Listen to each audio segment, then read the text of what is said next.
Ephraim is with us in Atlanta to start off this hour. Hey, Ephraim, what's up? Hey, Dave. First off, what you've done for me and my wife and our family has just been incredible. We've listened to you, we've read your books, and you've just been life-saving. So thank you for that. Well, thank you. Actually, you did it. I just told you what to do. How can I help?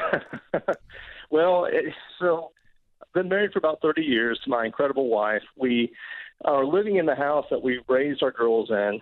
So we're at the point now where we're empty nesters. And, of course, like a lot of people have, a house that it's too big for our needs right now. So with the housing market being what it is, I threw out the idea to my wife to consider selling it. And her point was, well, if we sell high, we got to buy high. Well, she's right about that. I countered that with going into living in an apartment in an area that we love. It's a multi-use development with retail, with restaurants. We're there probably 3 or 4, if not 5 days a week, and we love it there.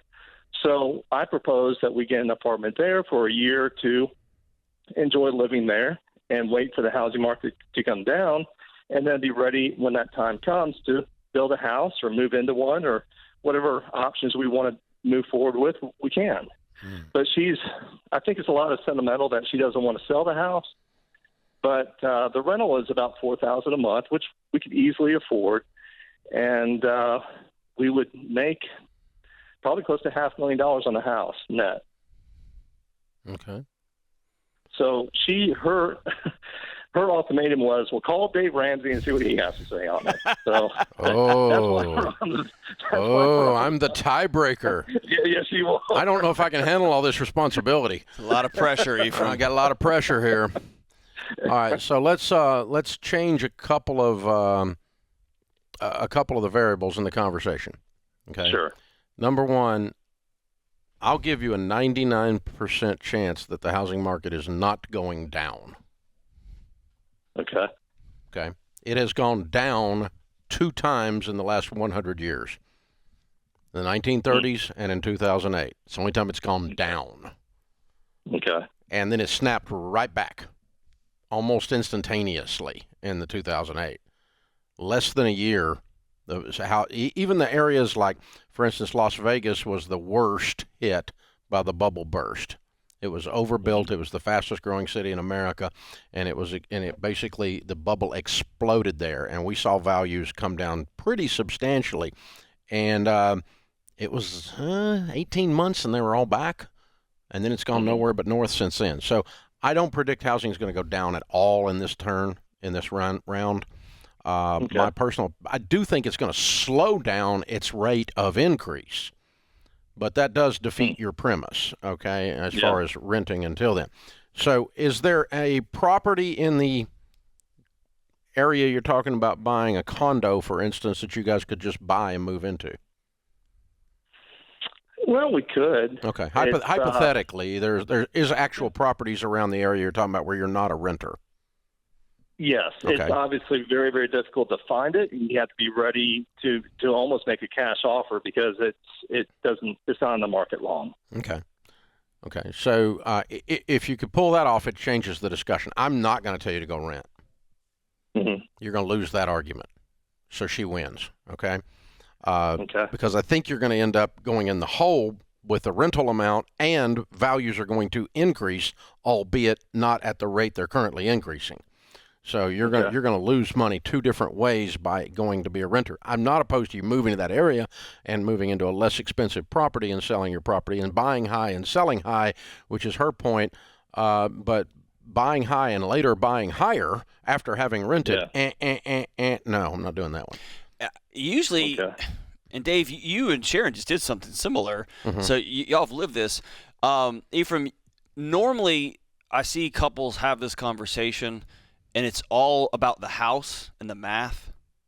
Yep. And this is a much bigger conversation, which is we're sliding into phase 3, right? We've had our time together, we've raised kids, and we're empty nesters, and we built a tremendous home together and a tremendous life together.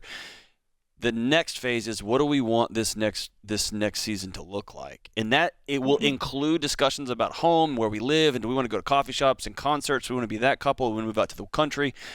But that's a broader conversation that, as a part of that conversation, will involve grieving the leaving the house that you raised your kids in. It's got a lot of cool memories in it. And it will. What are your thoughts Go ahead. about renting the house? Renting it out Not to selling others? it. Yes. Why do you want out of it so rental bad? income. I'm just ready for a change. It's a 5,000 square foot home that just we live in the keeping room, kitchen, and bedroom. Yeah. Okay.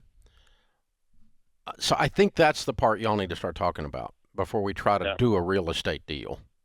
I'm with John. So the two of you need to get aligned on what the future picture is of your life and what the future picture is. Okay, it's a smaller, more efficient use of the square footage for you. For her, what is the future picture?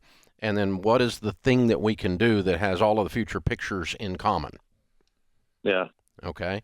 And you know, you're going to give up some, you know, like if you have 5 things I want, your bottom 2 you might not get in terms of forced ranking, and she has 5 things, she might not get her bottom 2. And that's kind of what Sharon and I just went through, honestly. We did a little bit of a similar discussion. We had this huge house, and it was a good time to get out of a huge house. And so it's kind of stage 2 empty nester for us. And it was a good opportunity to cash in. But we did immediately or simultaneously buy another property half the size that we moved into as a temporary measure until someday we build. But we had a lot of different goals with that we both aligned on the future. Now, the deal is, I think if the two of you will sit down, like John said, and start working on a future picture, let's paint the picture together, what 5 years from now looks like. All right, now what has to be true for us to get to that picture? Then you're going to start making moves that are going to cause you to sell this house, move downtown into a smaller condo as a temporary move, then later on build, or something like that. You're going to develop a game plan to end up at the same place. And this can be a romantic, fun, it's an Sharon and I, the word we kept using over and over is, this is a pain in the butt, and it's an adventure. There you go. We're signing up for an adventure. Yeah. And, you know, moving's a pain. Renovating a house when we moved in slightly was a pain with no workers available. Moving is a pain. Did I mention moving is a pain? It's the worst. Kind of like having a root canal, and, you know, but it's an adventure because and those are the steps we took to get to where we wanted to be 5 years from today.